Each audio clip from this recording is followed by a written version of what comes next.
CSC তো provide করছে লাইনটা, টেকনিক্যালি সিএসসিও কারেক্ট বলছে।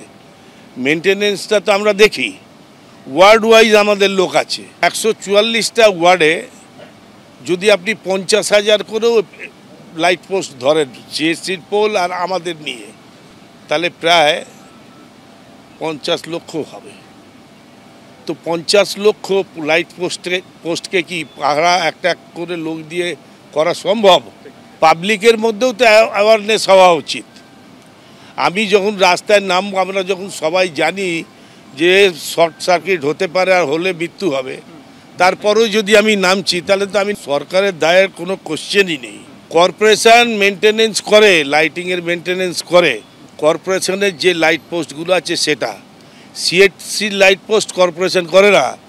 এই ধরনের কথা, এটা লজ্জা ঘৃণা ছাড়া আর কোনো কিছুর উদ্রেক হয় না। আমাদের অপরাধ হয়েছে, মানুষের মৃত্যু হয়েছে, যদি চুপ করেও থাকে, মূর্খ যদি চুপ থাকে বলে তাতেও নাকি কিছুটা শোভাবর্ধন হয়।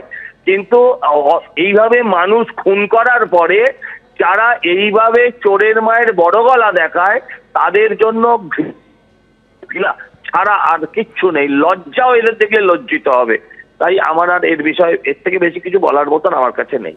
এই মুহূর্তে কলকাতা পুরসভার প্রাক্তন মেয়র বিকাশ রঞ্জন ভট্টাচার্য টেলিফোনে রয়েছেন আমাদের সঙ্গে। না, উনি ওর নামটা তারক সিং বললেন তো, বাবা তারকনাথের সেবায় যিনি জীবন দিয়েছেন, হয়তো সেই জন্য বাস্তব জগতে ওদের যে কি করণীয় সেই বোধটাই ওদের নেই। এবং সবচেয়ে বড় জনগণের তো সাবধান হওয়া উচিত যে এই সমস্ত লোকেদের তারা ভোট দিয়ে নির্বাচিত করেন, যারা তাদের প্রাথমিক দায়িত্ব পালন করতে না পারে জনগণের ঘাড়ে বোঝা চাপিয়ে দেন। জনগণকে ভাবা উচিত যে এই সমস্ত অযোগ্য অপদার্থ মানুষদের রাজনৈতিক দলকে তারা ভোট দিয়ে আর ক্ষমতা আনবেন কিনা, এটা জনগণকেই বিচার করতে হবে। অনেক ধন্যবাদ।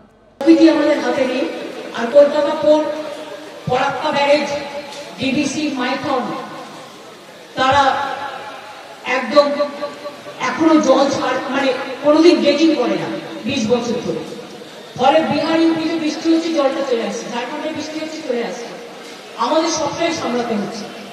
যারা কালকে বিদ্যুতীকরণের জন্য মারা গেছেন, ইলেকট্রিকিউশনের জন্য, তাদের পরিবারকে আমাদের সরকার থেকে 2 লাখ টাকা করে পৌঁছে দেওয়া হবে। মানুষের মৃত্যু বদলে কোনো টাকা হয় না। আর আমরা যদি সিএসসি চাকরি না দেয়, গভর্নমেন্টের পক্ষ থেকে স্পেশাল হোমগার্ডের চাকরি তার পরিবারের 1-1 করে দিয়ে দেবে। এবং তাছাড়াও সিএসসি কে আমি অনুরোধ করবো 5 লক্ষ টাকা করে পরিবারগুলো দেওয়ার জন্য, যেহেতু সিএসসির জন্য এটা হয়েছে।